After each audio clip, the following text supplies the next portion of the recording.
Hi friends, welcome back to our channel Usha blogs అండి. ఈరోజు మా అమ్మగారు చనిపోయి 4 సంవత్సరాలు పూర్తయిపోయాయండి.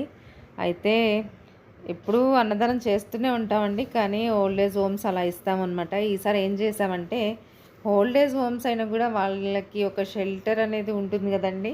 వాళ్ళకి ఇలా భోజనాలు అవన్నీ మంచిగానే ఉంటాయని చెప్పేసి ఏం చేసామంటే, ఈసారి మేము ఒక 100 ప్యాకెట్స్ సాంబార్ రైస్, మజ్జిగ ప్యాకెట్లు కూడా ఒక 100 ప్యాకెట్స్ ప్లస్ ఇంకో 150 ప్యాకెట్స్ అండి, మజ్జిగ ప్యాకెట్స్. సమ్మర్ కదండి, అలా అనుకొని ఇంకా మేము ఇంట్లో రెడీ చేయించామండి. చేయించేసి ఫస్ట్ రైల్వే స్టేషన్కి వెళ్ళామన్నమాట.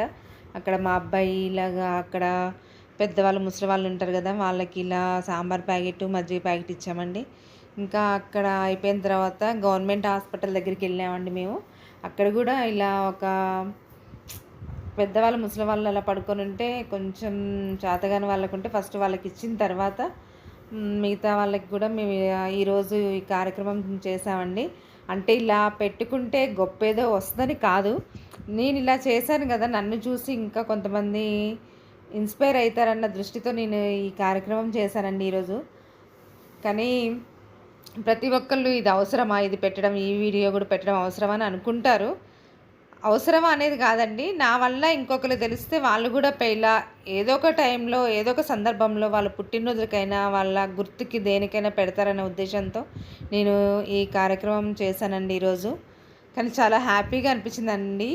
అదేవిధంగా గవర్నమెంట్ హాస్పిటల్లో నర్సింగ్ చేసే పిల్లలు కూడా వచ్చి, అక్క ఇలా మజ్జిగ ప్యాకెట్లు కావాలంటే వాళ్ళకు కూడా ఇచ్చామండి. సమ్మర్ కదండి, చాలా హ్యాపీగా అనిపించిందండి నాకు. మనకున్న దాంట్లోనే మనం సహాయం చేయాలి కదండి, మనం గొప్పలకి వెళ్ళి చేయాల్సిన అవసరం లేదండి. నాకున్న దాంట్లోనే నేను ఈరోజు ఈ సాంబార్ రైస్ ఇవ్వడం జరిగిందండి. అమ్మ చనిపోయింది కాబట్టి ఇలా ఇచ్చాను, ఈ అవకాశం వచ్చిందని కూడా నేను ఆలోచించుకుంటున్నాను. ఎందుకంటే నాకు ఇలా ఇవ్వాలనే ఆలోచన ఎందుకు వచ్చిందంటే, నలుగురు సహాయం చేస్తే బాగుంటుంది అనే ఉద్దేశంతో నేను ఇలా ఇవ్వడం జరిగిందండి.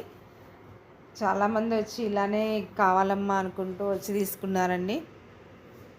ఏదో తెలియని సంతోషం. నేను ఒక 50 మందికి ఇలా ఈరోజు ఈ పూట ఇలా పెడుతున్నానన్న సంతోషం నాకు చాలా మంచిగా అనిపించిందండి. ఓకే అండి, నా వీడియో కనుక మీకు నచ్చినట్టయితే లైక్ చేసి, షేర్ చేసి, సబ్స్క్రైబ్ చేయండి. మీలో ఎవరైనా ఇలాంటి కార్యక్రమాలు